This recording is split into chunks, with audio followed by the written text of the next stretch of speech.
Welcome to VVD news. ప్రజల కోసం ప్రశ్నించే గొంతునే నేను మీ సాయిస్తా రంగశెట్టి. ముందుగా ఈ రోజు హెడ్లైన్స్ కు స్వాగతం.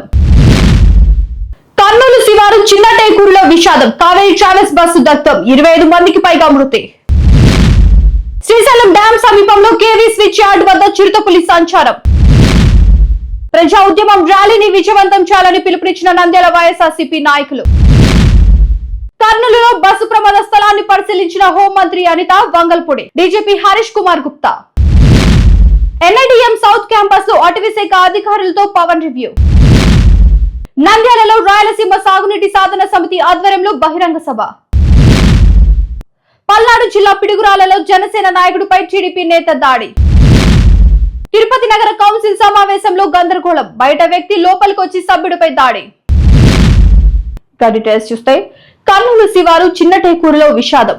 కావేరీ ట్రావెల్స్ బస్సు దగ్ధం. 25 మందికి పైగా మృతి. 42 మంది ప్రయాణికులతో హైదరాబాద్ నుంచి బెంగళూరు వెళ్తున్న కావేరీ ట్రావెల్స్ బస్సు పూర్తిగా మంటల్లో దగ్ధమైన ప్రైవేట్ ట్రావెల్స్ బస్. 12 మంది మాత్రమే ప్రాణాలతో బయటపడ్డట్టు స్థానికుల సమాచారం.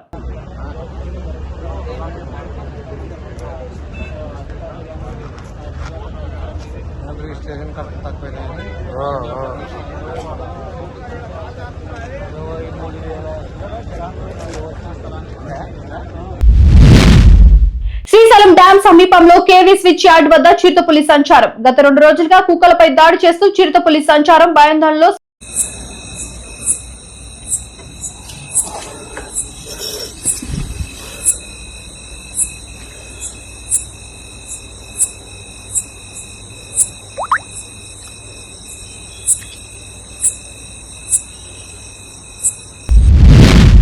రాష్ట్ర వ్యాప్తంగా మెడికల్ కళాశాలల ప్రైవేటీకరణను వ్యతిరేకిస్తూ వైఎస్ఆర్ కాంగ్రెస్ పార్టీ అధ్యక్షుడు మాజీ ముఖ్యమంత్రి వైఎస్ జగన్మోహన్ రెడ్డి ఇచ్చిన పిలుపు మేరకు ఈ నెల 28వ తేదీ నంద్యాల జిల్లా కేంద్రంలో ప్రజా ఉద్యమం నిరసన ర్యాలీని నిర్వహించనున్న నేపథ్యంలో ప్రజలు పెద్ద ఎత్తున పాల్గొని విజయవంతం చేయాలని స్థానిక కార్యాలయంలో మాజీ ఎమ్మెల్యే శిల్పా రవిచంద్ర కిషోర్ రెడ్డి నేతృత్వంలో నేడు ప్రజా ఉద్యమం పోస్టర్ను ఆవిష్కరణ చేశారు. ప్రజలకు ఎంతో అవసరమైనటువంటి వైద్యాన్ని ప్రైవేటు వాళ్లకు ధారాదత్తం చేయడము ఎంతవరకు సమంజసం. పీపీపీ మోడ్ లో ఉన్న జగనన్న వదిలిపెట్టినట్టు 17 మెడికల్ కాలేజీలను కూడా ప్రైవేటు పరం చేసి వాళ్ళకి ఇవ్వాలని చెప్పేసి ఎంతో దుర్మార్గమైన చర్య. ఇందుకు వ్యతిరేకంగా జగనన్న ఎన్నో కార్యక్రమాలు చేయడం జరుగుతూ ఉంది. అందులో భాగంగా అక్టోబర్ 28వ తేదీన రాష్ట్ర వ్యాప్తంగా ర్యాలీలు చేయడం జరుగుతుంది. అందులో నంద్యాల ప్రజలందరినీ స్వచ్ఛందంగా పాల్గొనవలసిందిగా కోరుతా ఉన్నాను. ప్రజలారా మనం గుర్తించాల్సినటువంటి విషయం ఒకటి ఉంది. ముఖ్యంగా మధ్యతరగతి వాళ్ళైనటువంటి ప్రజలు ఈ మెడికల్ కాలేజ్ అనేటువంటిది కేవలము మన పిల్లల యొక్క ఫ్రీ సీట్స్ కోసం కాదు. ఒక మెడికల్ కాలేజ్ వచ్చిందంటే అక్కడ ఒక హాస్పిటల్ కూడా ఉంటుంది. ఆ హాస్పిటల్ ఉంది అంటే దాంట్లో దాదాపుగా 250 నుంచి 500 వరకు పడకలు ఉన్నటువంటి మనకు సౌకర్యం అనేటువంటిది ఏర్పాటు అవుతుంది. అక్కడ ప్రొఫెసర్లు, అసిస్టెంట్ ప్రొఫెసర్లు, ఒక సూపర్ స్పెషాలిటీ లెవెల్లో ఒక హాస్పిటల్ అనేటువంటిది పూర్తి స్థాయిలో మనకు అందుబాటులోకి వస్తుంది.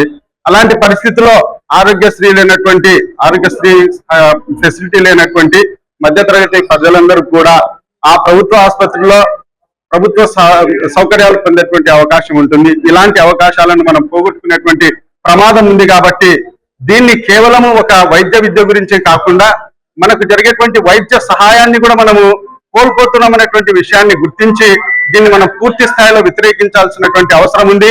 దీనికోసం మా నాయకుడు జగన్మోహన్ రెడ్డి గారు ఈ రాష్ట్రం మొత్తం మీద 1 కోటి సంతకాల సేకరణ కార్యక్రమాన్ని ఏర్పాటు చేశారు.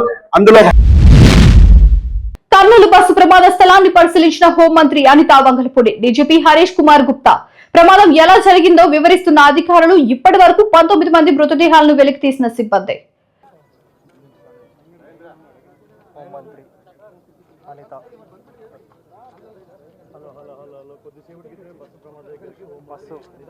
ప్రమాదం ఎలా జరిగిందో అడిగి తెలుసుకుంటున్నా మంత్రి.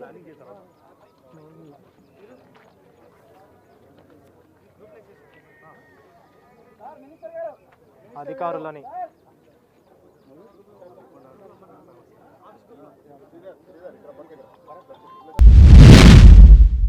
గన్నవరం మండలం కొండపావు కొండపావులూరు చేరుకున్న deputy CM Pawan Kalyan Kondapavuluru NIDM south campus లో అటవీ శాఖ అధికారులతో Pawan review.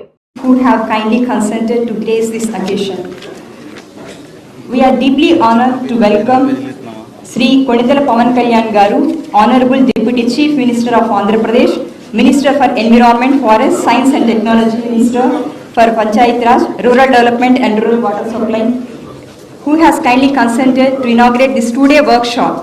Sir, welcome sir. I welcome Sri P. Mallikarjun Rao, IFS, retired, advisor to the Government Forest Department to come on to the dais. I welcome Sri Kantilal Dande, IAS, Principal Secretary to Government, EFSD Department. I welcome Dr. P. Chalapati Rao, IFS, Principal Chief Conservator of Forest and Head of the Forest Force. I welcome Srimati Dr. Santipriya Pandey Ma'am, IFS, Additional PC of Wildlife, and Sri Rahul Pandey, IFS, Additional PC of FCA. భూసేకరణకు సార్థకత కలిగించండి, రాయలసీమ ప్రాజెక్టుల ఆయకట్టకు నీరు అందించండి అన్న నినాదంతో రాయలసీమ సాగునీటి సాధన సమితి ఆధ్వర్యంలో ఆంధ్ర ఉద్యమాల ఐక్య వేదిక భాగస్వామ్యంతో శుక్రవారం నంద్యాల పట్టణంలోని మున్సిపల్ టౌన్ హాల్ నందు బహిరంగ సభ జరిగింది. ఈ బహిరంగ సభకు ఆంధ్ర ఉద్యమాల ఐక్య వేదిక నాయకులు ఉమ్మడి కర్నూలు, కడప, అనంతపురం జిల్లాల నుంచి ప్రజా రైతు సంఘాలు, రైతు నాయకులు పెద్ద ఎత్తున పాల్గొన్నారు. సాగునీటి సాధన సమితి ఆధ్వర్యంలో ఆంధ్ర ఉద్యమాల ఐక్య వేదిక భాగస్వామ్యంతో ఒక భారీ బహిరంగ సభను ఇక్కడ ఏర్పాటు చేయడం జరిగింది.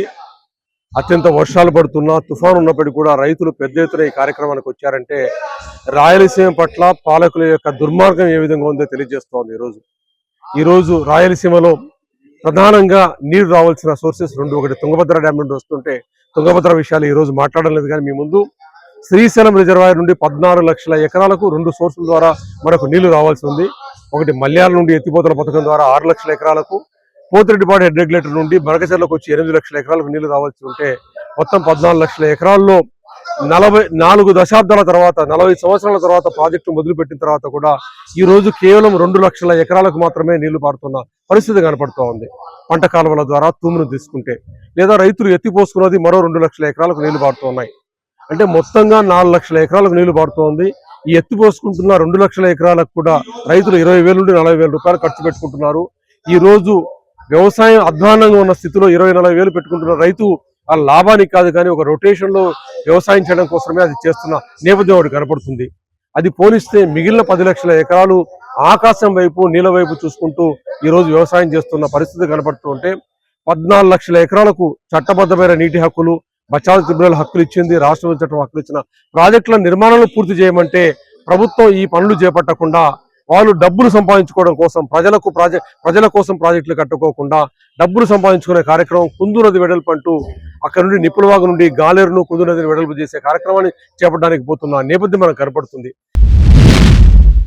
పల్నాడు జిల్లా పిడుగురాళ్లలో జనసేన నాయకుడు కారెడ్ల చిన్ని సాంబశివరావుపై టీడీపీ నేతల దాడి. షాప్ లో సామాన్లు బయటపడేసిన తెలుగుదేశం నాయకులు. తమకు 30,000 రూపాయలు అద్దె చెల్లించి వ్యాపారం చేసుకోవాలన్న తెలుగుదేశం నాయకులు. మీకెందుకు చెల్లించాలని అడ్డం తిరిగిన జనసేన నాయకుడిని చితకబాదిన టీడీపీ నేతలు. మేము తెలుగుదేశంగా ఫస్ట్ కానించి తిరుగుతున్నాం. మేము జనసేననే మాకు ఇచ్చాను. ఫస్ట్ కూడా ఆయన దగ్గర పోయాను, ఎమ్మెల్యే గారి దగ్గరకి. మీకే షాప్ అని చెప్పిండు, మీకే ఎవరికి లేదు, మీకే అని చెప్పిండు. మళ్ళీ వస్తే మళ్ళీ ఏడ కూడా కలిసి మీకే కాదన్నాడు. ఇక్కడ నా పట్టణ ఉంటుంది తిరుక్కుంటా, మాకు కావాలని ఉంటుంది తిరుక్కుంటా. మాకు ఇచ్చిండు ఎమ్మెల్యే గారు, ఇలా ఎమ్మెల్యే గారే కొట్టమన్నాడంట. ఎమ్మెల్యే గారు కొట్టమన్నారని మేము కొట్టామంటారు. మరి ఆ ఎమ్మెల్యే మనిషి మరి ఏం కాదు, మరి సాగుతున్నా మనుషులు 33,000 రెంట్ గవర్నమెంట్ కట్టేది. 3,000 రెంట్కి 30,000 ఇవ్వాలంట. వాడేమో సొంత వేసిండమ్మా కట్టడానికి. దేనికి కట్టాలి 30,000? గవర్నమెంట్కి మళ్ళీ గవర్నమెంట్కి కట్టరు. గవర్నమెంట్కి కూడా మేమే కట్టుకోవాలా. వాళ్ళు వచ్చి మేము సీల్ చేస్తామంటారు. వచ్చినప్పుడల్లా మేము కట్టాలా? ఎందాక డబ్బులు ఇస్తారు వాళ్ళకి. ప్రభుత్వం వచ్చినప్పుడల్లా ఈ ముందు ఇవ్వాలంట. పోయినసారి ఫస్ట్ సారి తెలుగుదేశం వాళ్ళకి కూడా డబ్బులు ఇచ్చినాం. ఎందాక ఇస్తారు? జనసేన వాళ్ళని లెక్కలేక ఈ ఉంటుంది చేస్తారు వాళ్ళు. జనసేన వాళ్ళందరూ మూర్తులు కాక వాళ్ళ మూకులు లేకబట్టి వీళ్ళట చేస్తున్నారు. జనసేన వాళ్ళకి సిక్కుండాల ముందు వేసుకుపోయారండి ఆటోకి. తాళాలు తీసుకుపోయారు. మా బావగారిది ఏంది 3 ఫోన్లు తీసుకొని పోయారు. సమావేశంలో గందరగోళం. సమావేశంలోకి బయట వ్యక్తి లోపలికొచ్చి సభ్యుడిపై దాడి. కౌన్సిల్ సమావేశంలో కార్పొరేటర్ ఎస్కే బాబు, గణేష్ మధ్య వాగ్వాదం. కౌన్సిల్లో కార్పొరేటర్ గణేష్ ను తోసేసి దాడి చేసిన బయట వ్యక్తి. కింద కూర్చొని నిరసన తెలిపిన కార్పొరేటర్ గణేష్. దీంతో కౌన్సిల్ సాక్షిగా కార్పొరేటర్ ఎస్కే బాబు క్షమాపణ.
చూసారు కదా, ఇవి వాటి అప్డేట్స్. మరిన్ని అప్డేట్స్ తో మళ్ళీ కలుద్దాం. అంతవరకు చూస్తూనే ఉండండి వివిడి న్యూస్. ప్రజల కోసం ప్రశ్నించే గొంతున్నాయి.